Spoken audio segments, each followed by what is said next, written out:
moderates, what do we understand in the extremist and moderate is that the extremist, okay, these are the moderates, these are the extremists. The extremist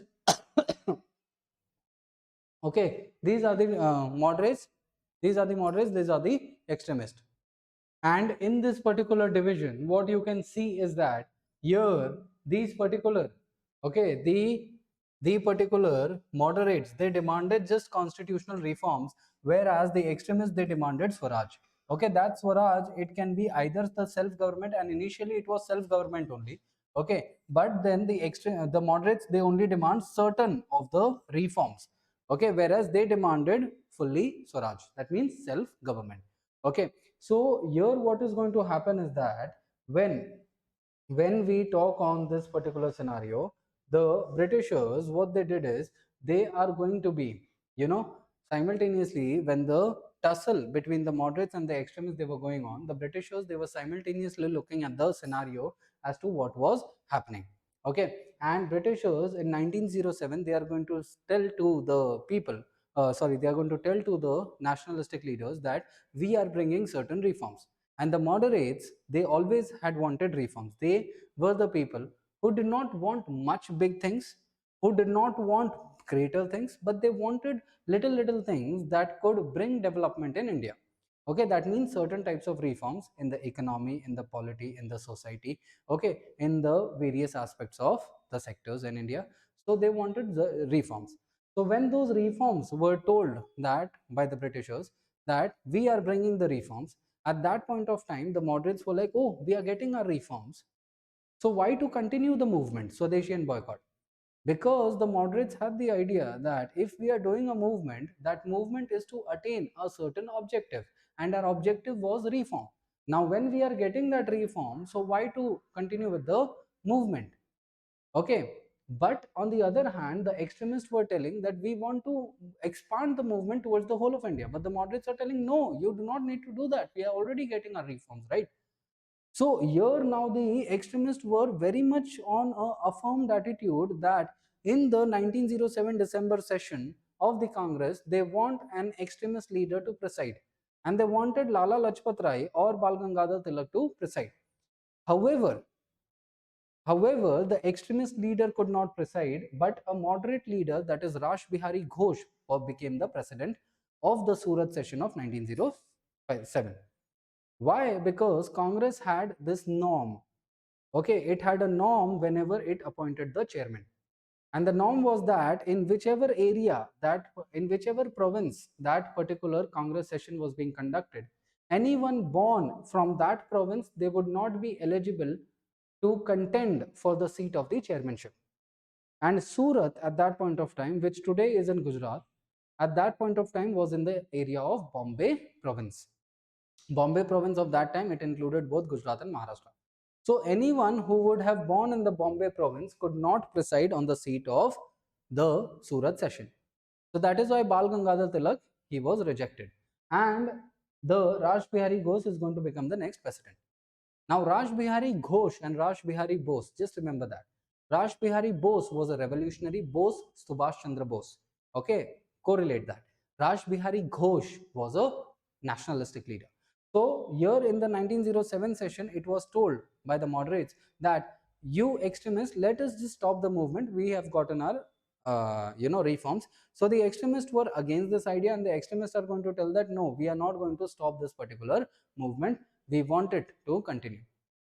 So moderates are like, no, you need to stop it. Extremists are like, if you want to stop it, we are quitting the Congress. Moderates were like, it's okay, you can quit the Congress, we do not have any issue. So then at that point of time in the Surat session, the extremists, they are going to leave the Congress, they are going to quit from the Congress, and the Congress is then only going to have the moderates. And this is how from 1907, means the Swadeshi and the boycott, it is going to be there till 1907, and after that the Swadeshi and boycott, it is going to decline.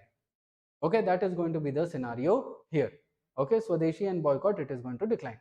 Now here when we talk on the positives of the Swadeshi, that what did the Swadeshi do? Okay, what were the things that the Swadeshi created? What was the positive of the Swadeshi? So here the achievement of the Swadeshi movement was that up till now, not many people had participated, because when we talk about the moderates, okay, we'll also look into the difference between the moderates and extremists in the next session. Okay, so here what do we know is that up till now, when the moderates they were there, okay, so the moderates they generally did not believe in the capacity of the masses. The moderates generally believed that if any national movement was to happen, it was to happen only through the political leaders, only through the nationalistic leaders, and the common people need not participate. Okay, the movement can only be done by the political leaders. So that was the idea of moderates. But the extremists were of the idea that even the masses should participate in the political movement. Okay, only then the strength of the movement can be seen. That is why in the Swadeshi and boycott, there were strikes, there was boycott, and everything was included, in which the common people could also participate. But in the moderate constitutional methods, the common people could not actually fully participate in the movement. So that was one another aspect.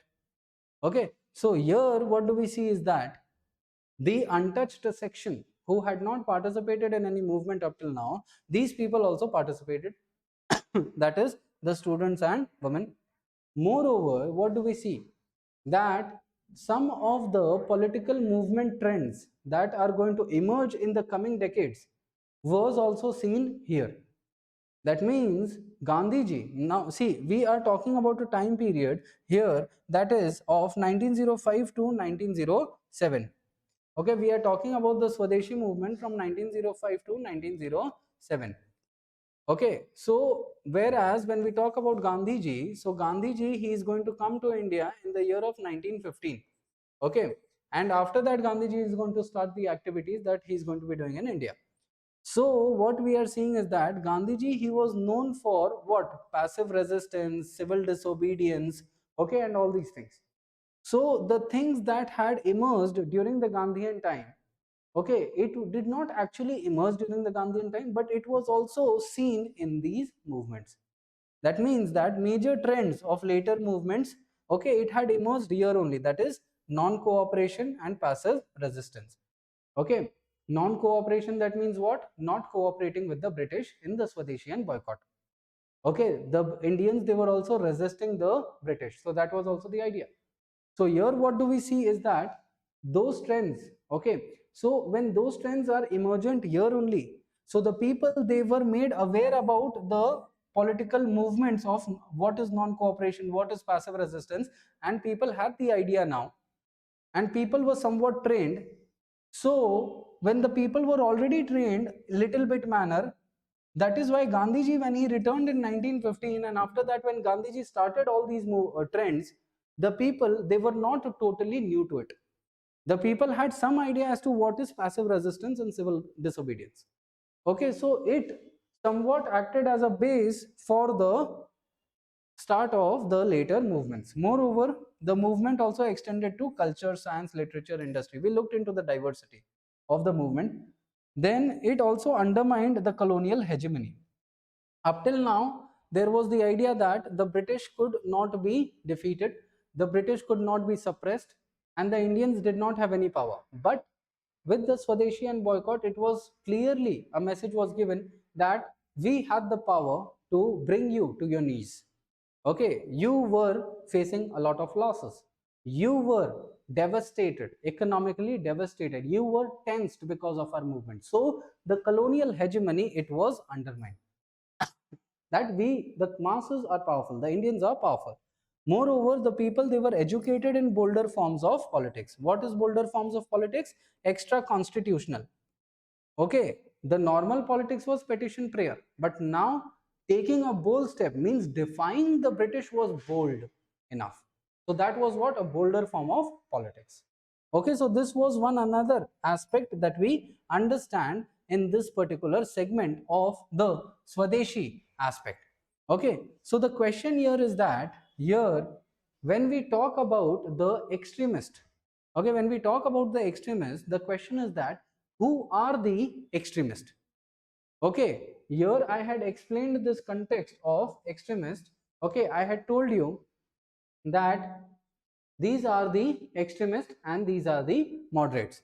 Okay, so here we shall also be understanding the extremist, okay, in the next session. Okay, on what is the difference between moderates and extremists. So here I just wanted to explain this particular event to you guys. Okay, so with this session I'll just keep, okay, I will keep this session this much, okay, and then I shall see you up in the next session, my dear friends. All right, and then we shall continue with the next most important event that happened in the Indian history, and that is very much relevant for your UPSC. Our agenda is to keep things short, crisp, precise, to the point, and UPSC oriented. Our focus is generally on the mindset of the UPSC, that how the UPSC thinks, what the UPSC expects from you, and we generally do things in that manner itself. So I'll see you up in the next session. Thank you everybody for watching me, for watching Civil 360. Jai Hind and thank you.